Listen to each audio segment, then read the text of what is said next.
Villa Green. Saat ini mereka semua sedang makan malam.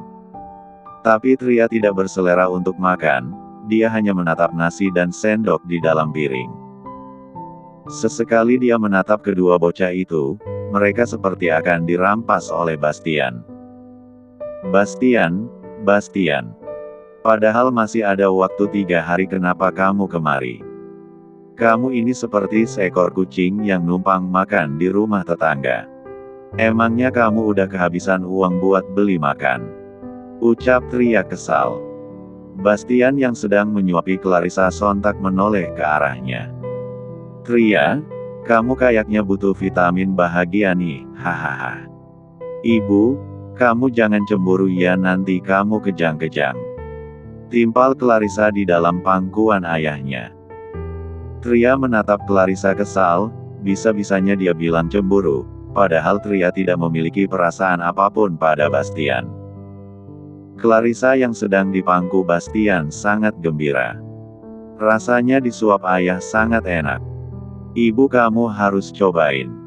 Tria mendengus kesal. Aku punya tangan, bisa makan sendiri. Bastian tersenyum, dia tidak hanya menyuapi Clarissa saja. Sesekali dia juga mengambil lauk pauk untuk Sofia karena Sofia tidak mau disuapi seperti Clarissa. Makan yang banyak ya, biar cepat besar. Bastian mengambil sayuran dan menaruhnya pada piring Sofia. Terima kasih ayah. Sahut Sofia apa adanya. Dia tidak segembira Clarissa karena merasa kasihan dengan ibunya. Ayah, kamu juga makan yang banyak ya. Coba kamu makan ikan goreng buatan ibu, sangat enak. Clarissa menaruh 1 ekor ikan ke dalam piring Bastian. Tria membuka matanya lebar. Clarissa, dia punya tangan, bisa ambil sendiri. Ibu, kamu sangat cemburu ya. Clarissa sangat gembira, sampai-sampai Tria merasa ingin ke bulan saja. Melihat kekesalan Tria, Bastian sengaja mengangkat-angkat alisnya. Sepertinya ibumu sangat cemburu. Tria menatap Bastian tajam lalu menunduk dan memakan makanannya, dia tidak ingin bicara lagi. Bastian mengambil seekor ikan dan menaruhnya ke dalam piring Tria. Tenang saja sayang, aku juga akan memanjakanmu seperti Clarissa. Aku tidak mungkin melupakan istriku yang cantik ini. Uhuk. Tria terbatuk mendengar kata-kata manis dari mulut Bastian. Kata sayang dan istriku itu terdengar seperti gombalan maut. Bastian tentu tidak akan melepaskan momen seperti ini. Dia terus menggoda Tria yang terlihat semakin kesal.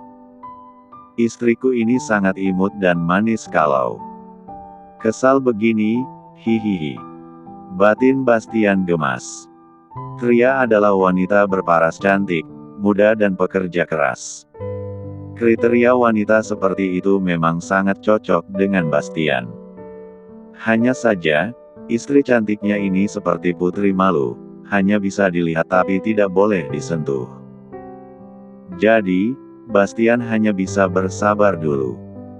Seandainya Tria bisa mendengar isi hati Bastian, mungkin saat ini piring di hadapannya telah melayang dan berubah menjadi masker di wajah Bastian.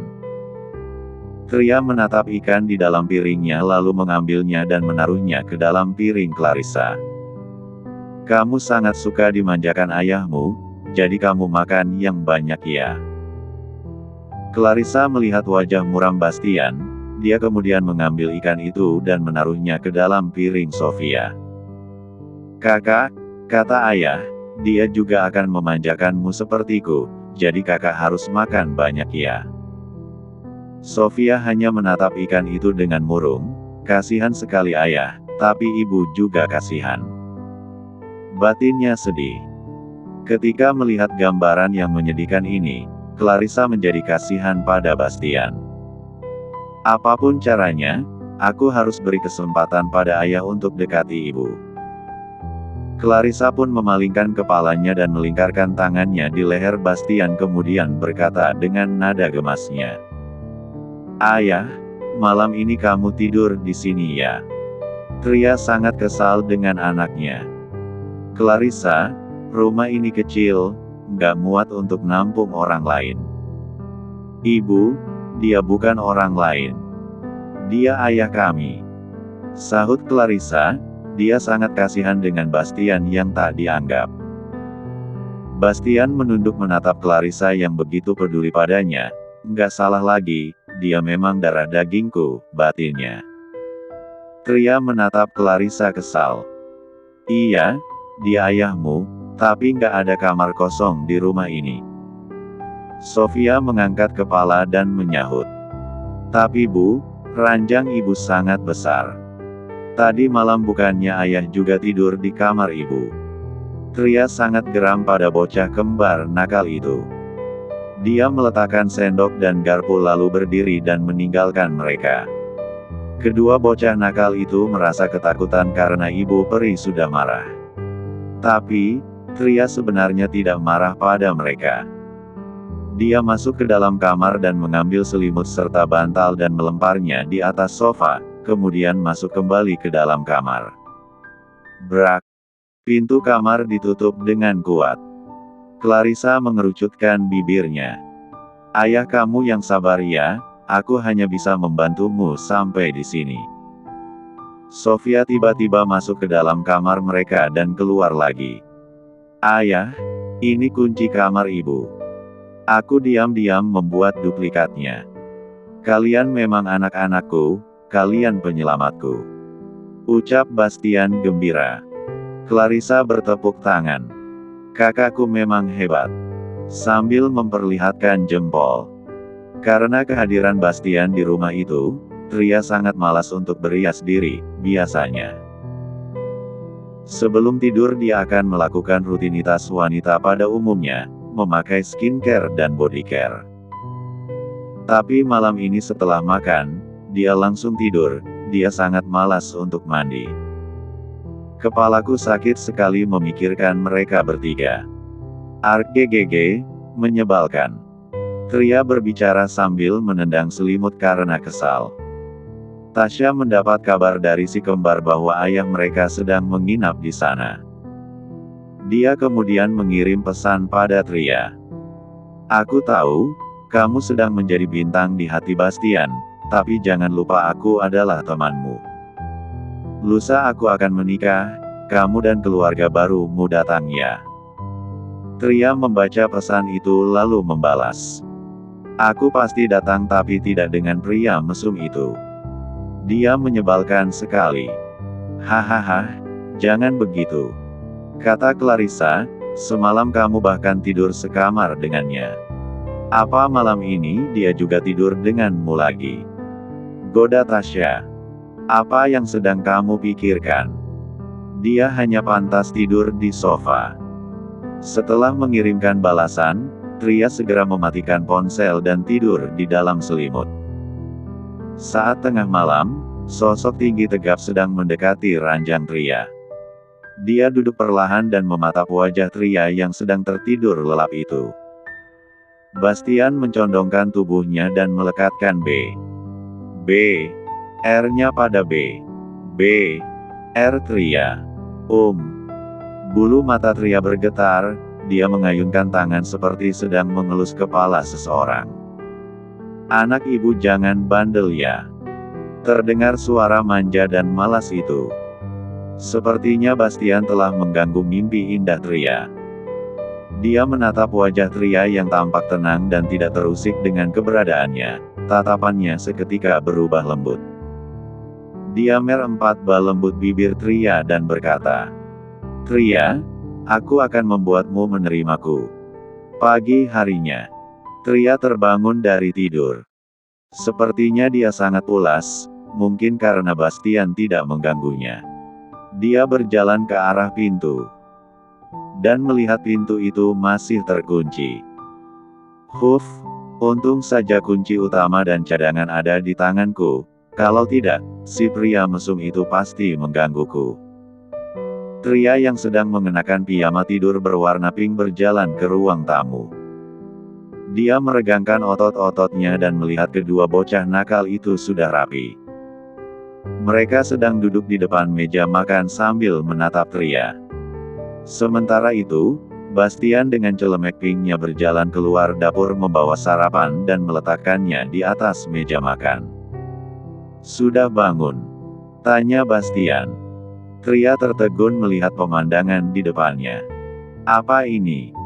Dia terlihat seperti bapak rumah tangga. "Hahaha," batin Tria sambil tertawa dalam hati. Tria menatap Bastian yang sedang menemani anak-anaknya sarapan. Pemandangan ini sangat indah sekaligus lucu bagi Tria. "Ibu, ayo. Kemari.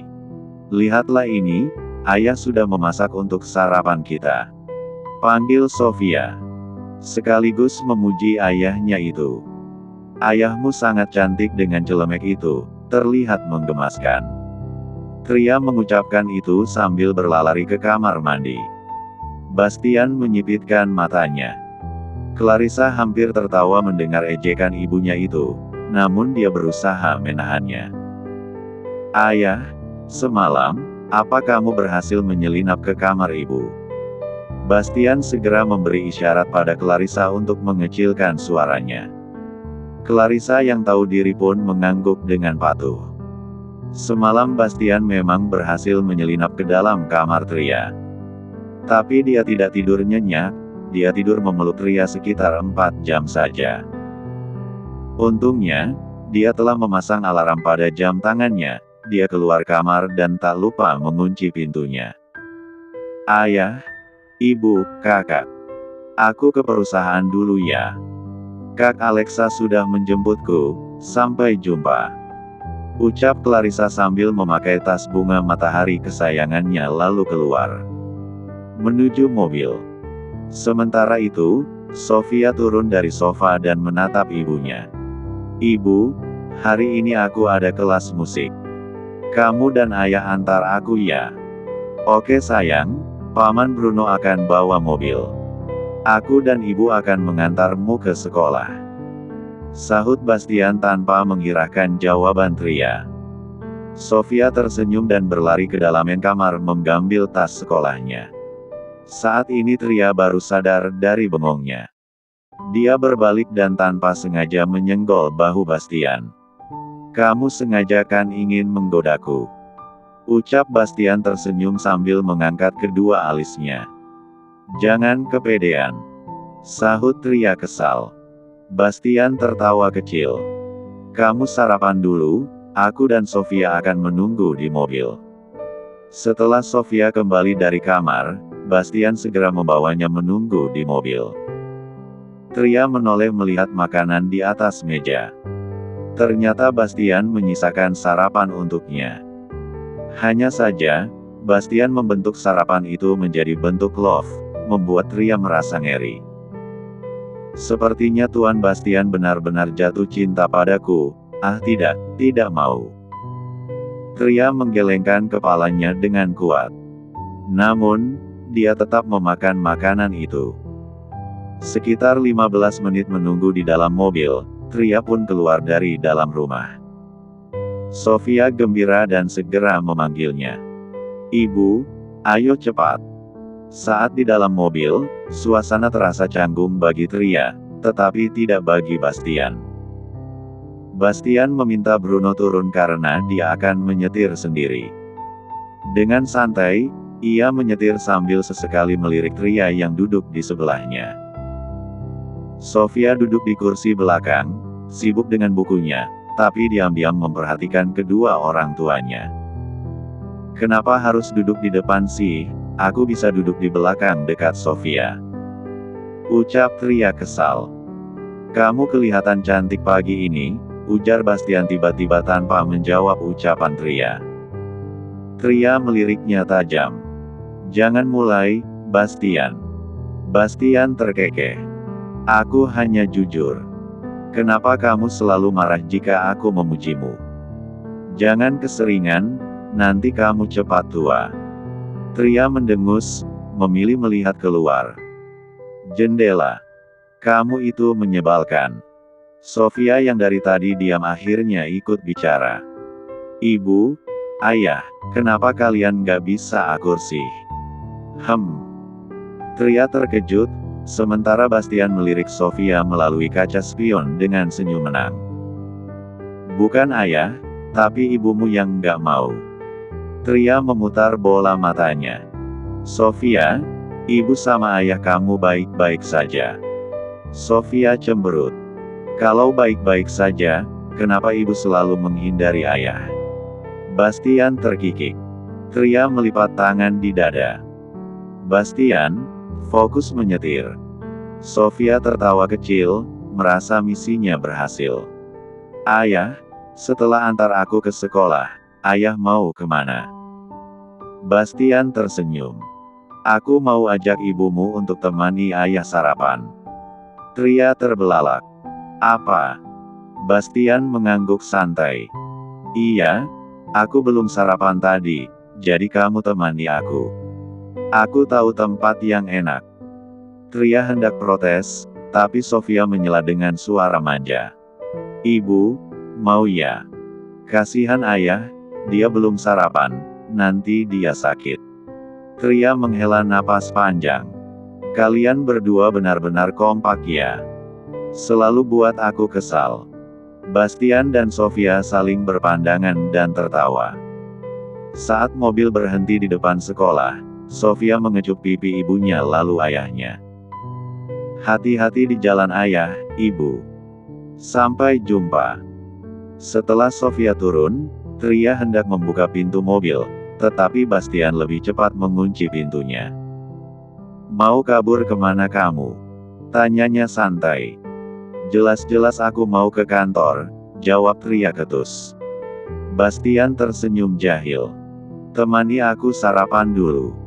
Tria menatapnya dengan kesal. Bastian, belum sarapan tadi, jadi kamu temani aku. Aku tahu tempat yang enak. Tria hendak protes, tapi Sofia menyela dengan suara manja. Ibu, mau ya? Kasihan ayah, dia belum sarapan, nanti dia sakit. Tria menghela napas panjang. Kalian berdua benar-benar kompak ya. Selalu buat aku kesal. Bastian dan Sofia saling berpandangan dan tertawa. Saat mobil berhenti di depan sekolah, Sofia mengecup pipi ibunya lalu ayahnya. Hati-hati di jalan ayah, ibu. Sampai jumpa. Setelah Sofia turun, Tria hendak membuka pintu mobil, tetapi Bastian lebih cepat mengunci pintunya. Mau kabur kemana kamu? Tanyanya santai. Jelas-jelas aku mau ke kantor, jawab Tria ketus. Bastian tersenyum jahil. Temani aku sarapan dulu. Tria menatapnya dengan kesal. Bastian, buka pintunya. Bastian mencondongkan tubuhnya mendekat, membuat Tria refleks menahan napas. Aku nggak akan buka sampai kamu setuju. Tria menggigit bibirnya, menimbang-nimbang.